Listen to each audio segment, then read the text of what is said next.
Bueno, en este práctico, que es el primero, vamos a intentar agregar algunas actividades que son básicas para comenzar con educación tecnológica y por eso les propongo que revisemos el concepto de productos tecnológicos, necesidades y demandas y por supuesto, como en esta escuela, educación tecnológica se considera de la mano de los talleres, vamos a ver dos conceptos importantes como son las normas de seguridad y las normas de higiene en el trabajo.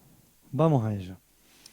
En las actividades que les presentamos a continuación, lo primero que vamos a hacer es focalizarnos sobre los productos tecnológicos, siendo así en la actividad 1A tenemos que señalar a partir de un listado que ya aparece cuáles de esos son productos tecnológicos.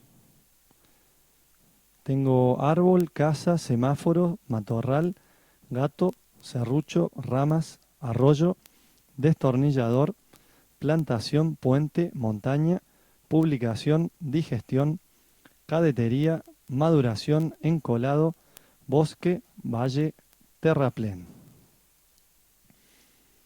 Entonces habría que o bien encerrarlas con algún color, subrayarlas o simplemente listarlas si se quiere hacer aparte, aquellas que hacen referencia a algún tipo de producto tecnológico. Los productos tecnológicos pueden ser de tres tipos. Aquí tenemos una imagen donde vemos el más común de ellos, que son los objetos tangibles, es decir, que nosotros podemos ver, tocar y que justamente son objetos que tienen un cuerpo, un volumen, digamos, que se pueden ver, tocar y que denominamos genéricamente bienes, ¿sí? Pero también existen otros dos tipos que son importantes y que son productos tecnológicos. No solo todos esos objetos, sino también los procedimientos que necesitamos para obtenerlos. Es decir, para obtener cada producto tecnológico, a su vez se necesita seguir un procedimiento que no es natural, que también es artificial y por lo tanto es otro producto tecnológico. Es el proceso de elaboración o de fabricación, ¿sí?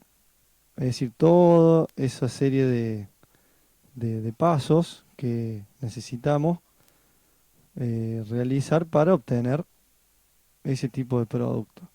A eso lo denominamos proceso, que se distingue, proceso tecnológico, ¿no? Que se distingue de los procesos que conocemos de la naturaleza. Y después tenemos otro tipo que son los servicios, que al igual que los procesos tienen que ver con realizar distintas actividades, pero esta vez los servicios justamente tienen un parecido con los bienes en cuanto que van a ayudarnos a satisfacer necesidades a través de probablemente el empleo de productos tecnológicos, pero que tienen como principal característica el hecho de brindarnos una, una solución a través de actividades, no de los objetos en sí.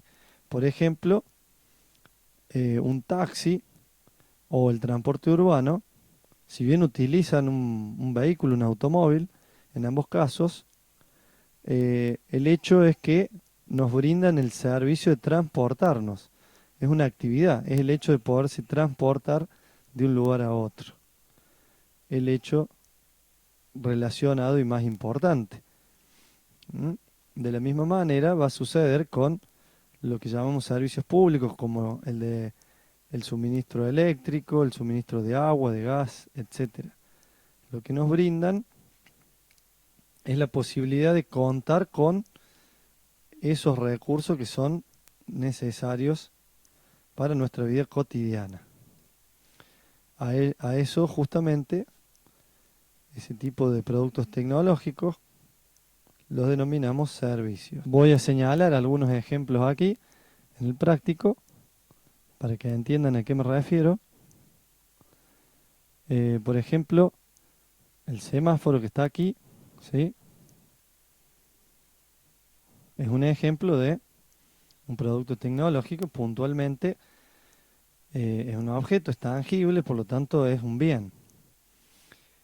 Y acá tenemos algo que podemos identificar como un producto tecnológico, que es una plantación, ¿sí? Una plantación no es lo mismo que, por ejemplo, un bosque, porque requiere de que los árboles o las plantas hayan sido plantados. Es decir, es un acto artificial, no natural. Por lo tanto, es un producto tecnológico. Y otro ejemplo, el último, que les menciono, el encolado que aparece aquí, es un proceso. También vamos a ver que es una técnica esta, en concreto. Esa técnica lo que aplica es un proceso. Hay que seguir determinados pasos para lograrlo. Y que nos sirve para justamente unir dos piezas de madera, por ejemplo. En la actividad B nos van a pedir mencionar 5 necesidades básicas y 5 necesidades accesorias. ¿Sí? Recordemos que necesidades básicas involucran aquellas funciones que son vitales, que necesitamos sí o sí satisfacer en nuestra vida cotidiana. Todo el resto va a quedar englobado en lo que llamamos necesidades accesorias. Por lo tanto, lo que tenemos que hacer es dar 5 ejemplos de cada una. En el punto C dice, para cada necesidad del ejercicio anterior que has dado como ejemplo, las 5 que mencioné de cada una, en total tendría 10.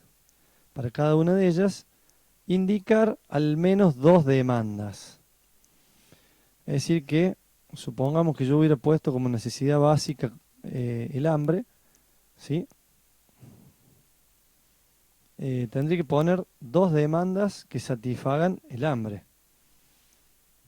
Entonces, si de repente considero, no sé, comerme un sándwich, eso podría ser una demanda. Otro podría ser preparar un almuerzo. Y con eso respondería de esa manera a la necesidad del hambre.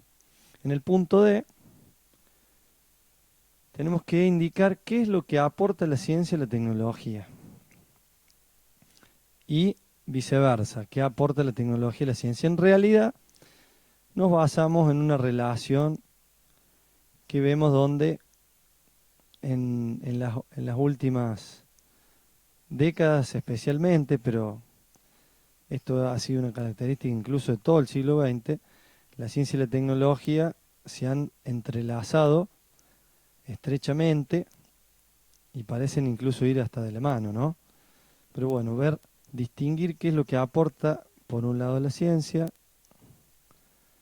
y qué es lo que aporta por otro lado la tecnología, y de esa manera poder distinguirlo, ¿no? ¿Mm? Señalamos algunas de esas cuestiones. En el punto E vemos las técnicas que les mencionaba anteriormente, y en particular nos vamos a centrar en la técnica de medición con regla. Es decir, cuáles son los procedimientos que hay que seguir para medir correctamente mediante una regla. Hay que describir todos los procedimientos y en el orden que correspondan, recordemos. Eso sería la primera parte. La segunda parte, como les decía, va a abordar las normas de seguridad y higiene en el trabajo. En esta parte, además, vamos a ver que nos vamos a centrar también en una serie de actividades relacionadas con lo que habitualmente pueden realizar en los talleres, tanto de electricidad como de transformación de materiales. En la actividad lo que tenemos que hacer es indicar cuáles son los elementos de seguridad personal obligatorios que habría que usar para hacer estas actividades. Por ejemplo, medición y trazado. Imaginemos que tenemos que medir y trazar para cortar piezas de madera o de metal. ¿Mm? ¿Qué elementos de seguridad personal tendría que usar? De la misma manera, probablemente en taller de electricidad, para realizar el pelado de los cables, ¿cuáles serían esos elementos de seguridad que debería utilizar? Y por último, para practicar lo que llamamos la soldadura metálica, soldar dos metales. ¿Cuáles son los elementos de seguridad personal que tendré que utilizar en ese caso? Y por último, en el punto B, responder cuáles son las condiciones ambientales, es decir, recordemos, condiciones ambientales referidas justamente al ambiente de trabajo, ¿no? Que son óptimas, o sea, las mejores condiciones de trabajo son las óptimas, para realizar las actividades anteriores. O sea, ¿cuáles serían las mejores condiciones en que se tendría que encontrar el ambiente de trabajo para poder medir y trazar correctamente? De la misma manera, las condiciones adecuadas, ideales, digamos, para poder pegar los cables y lo mismo para la soldadura metálica. Y en contraste, una pregunta muy interesante que en cada caso, vuelvo a repetir, basándonos en el inciso A, medición y trazado, pelado de cables y soldadura metálica, ¿qué accidentes podrían ocurrir? Que mencionemos por lo menos algunos tipos de accidentes que podrían ocurrir de no mediar condiciones óptimas y el cuidado que tenemos que observar al realizarlas. Eso sería todo referido al práctico número 1.